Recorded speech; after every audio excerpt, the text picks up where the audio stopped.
You're watching No More News. His business empire was crumbling.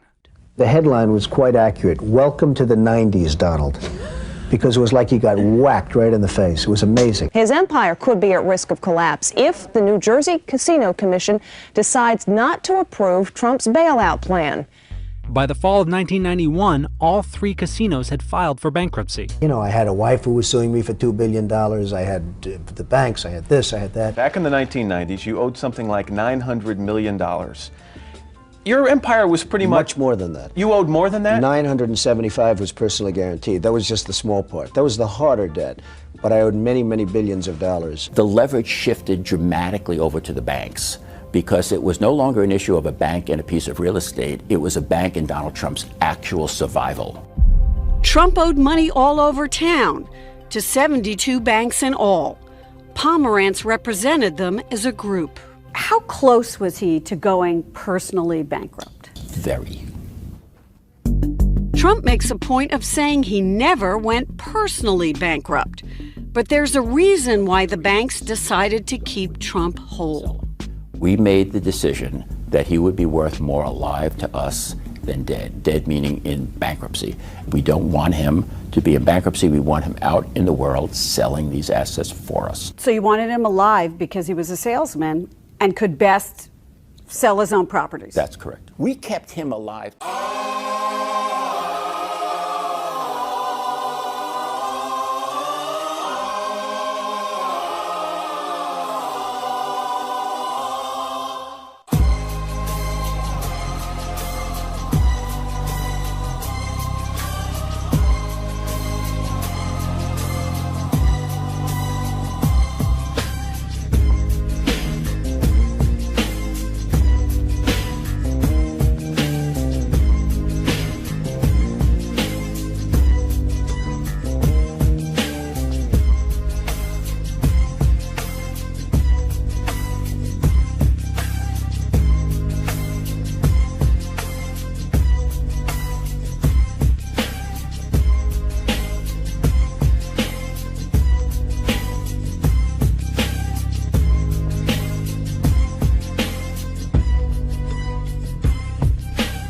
I think bankers look at Trump as a promoter, not as a CEO. At least that's the way I looked at him, and if you talk to other bankers, I think they share that opinion. He's a wonderful promoter. He's the P.T. Barnum of the 21st century. Donald Trump may have pulled off his biggest deal to date. Donald Trump had survived. He was too big to fail. The bankers do not want Trump to file for bankruptcy. There is this very influential small group, relatively small group of Jewish donors who give a disproportionate amount of the money to the Republican Party. Casino mogul Sheldon Adelson. He's worth an estimated $30 billion. And in fact, in 2012, he already spent $100 million in his attempt to defeat Barack Obama. A season in politics now known as the Adelson primary. Republican presidential hopefuls eager to attract support and maybe millions from casino mogul Sheldon Adelson.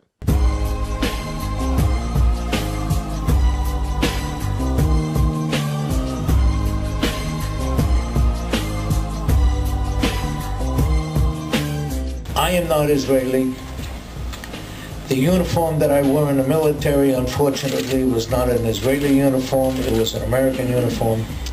Although my wife was in the IDF, and one of my daughters was in the IDF, and my our two little boys, one of whom will be bar mitzvah tomorrow. Hopefully he'll come back. Thank you. Hopefully he'll come back. His hobby is shooting, and he'll come back and be a sniper for the IDF. All we care about is being good Zionists, being good citizens of Israel. All we care about is being good Zionists, good citizens of Israel.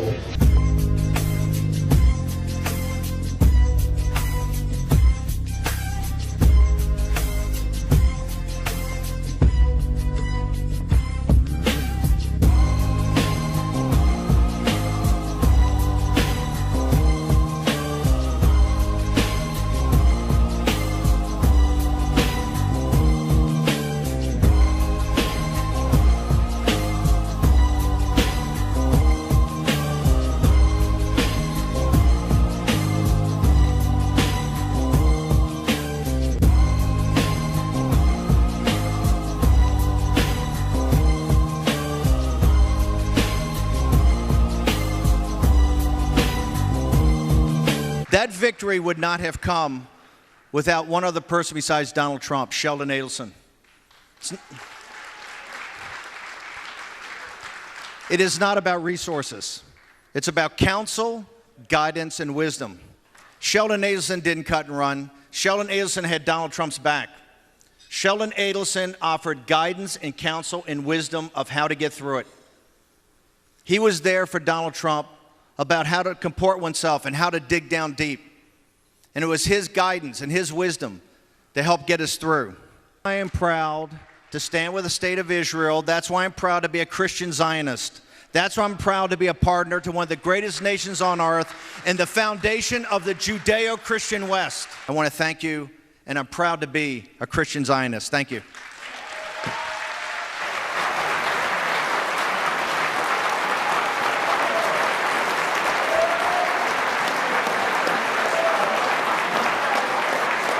He has really become a leading donor and a leading figure in this hawkish, pro-Israel, conservative sort of circle that is so influential in American politics.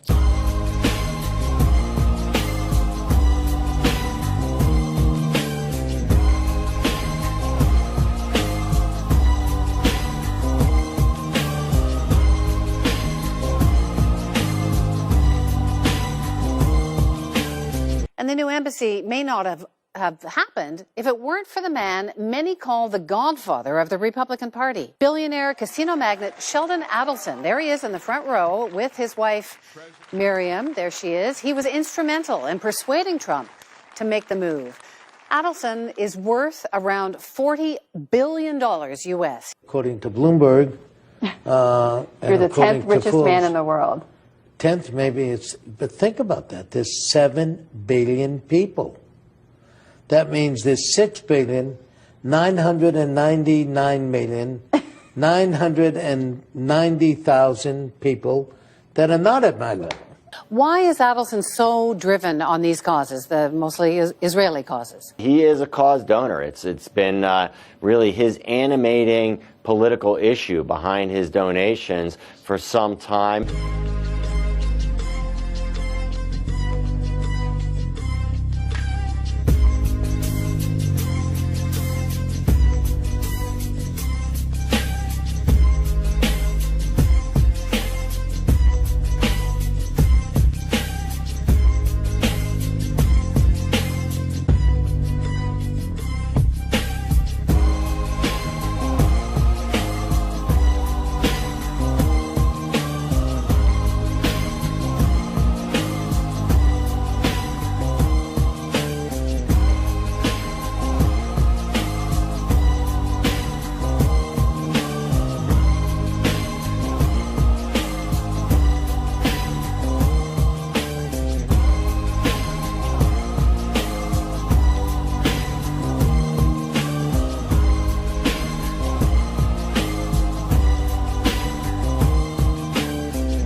The billionaire uses his fortune to influence a lot of policy. He's the GOP's biggest donor, shelling out about $100 million to elect Trump and other Republicans in 2016. People are scared to some extent to cross him because they fear that if they anger him and fall out of favor with him, that his not only funding from him will dry up, but funding from this larger circle of Jewish American donors who give a lot of money in Republican politics.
became one of the most politically connected lawyers in the nation. The last 2 decades of his career were marred, however, by allegations of fraud, blackmail, and perjury. Roy Cohn is the single most evil person I have ever covered.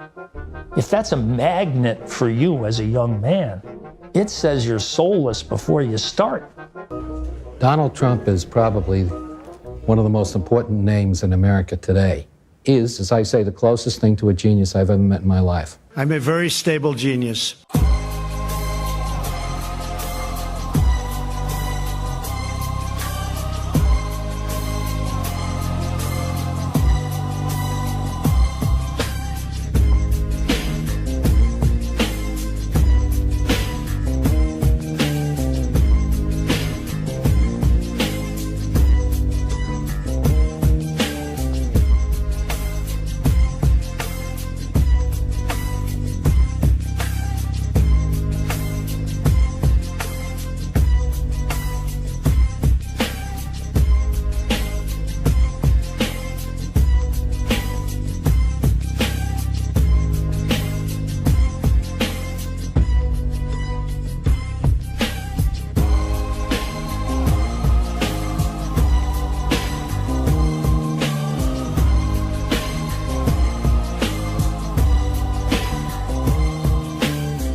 None of the collusion narrative has been proven here except with respect to Israel, a very inconvenient area for Russiagate enthusiasts. How does Israel play into all of this?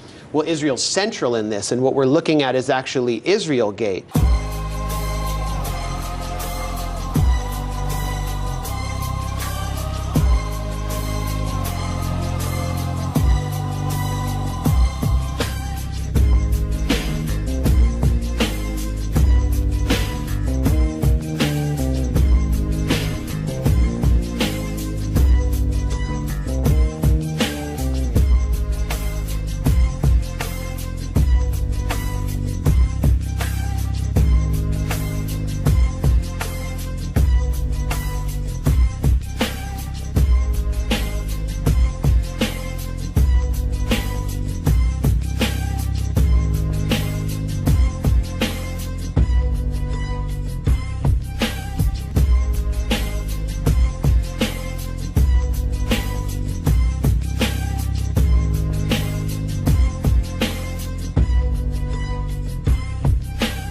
The man on the right with Trump at the hotel launch party, Felix Sater, a twice convicted felon once tied to organized crime in a massive stock scam, someone Trump now maintains he barely knows. In his videotaped testimony obtained by ABC News, Trump said he could not even recall what Sater looked like. If he were sitting in the room right now, I really wouldn't know what he looked like.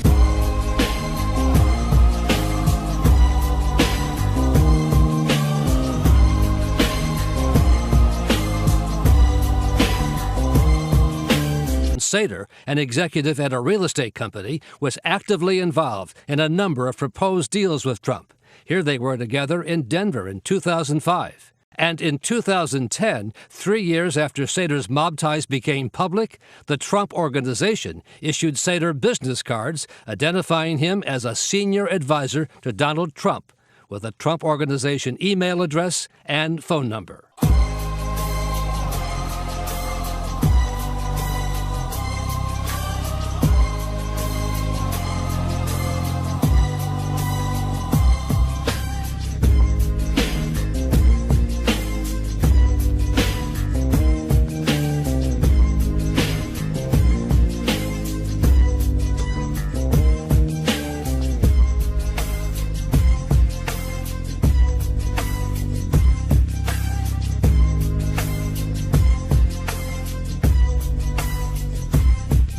Why didn't you go to Felix Sater and say, you're connected with the mafia, you're fired?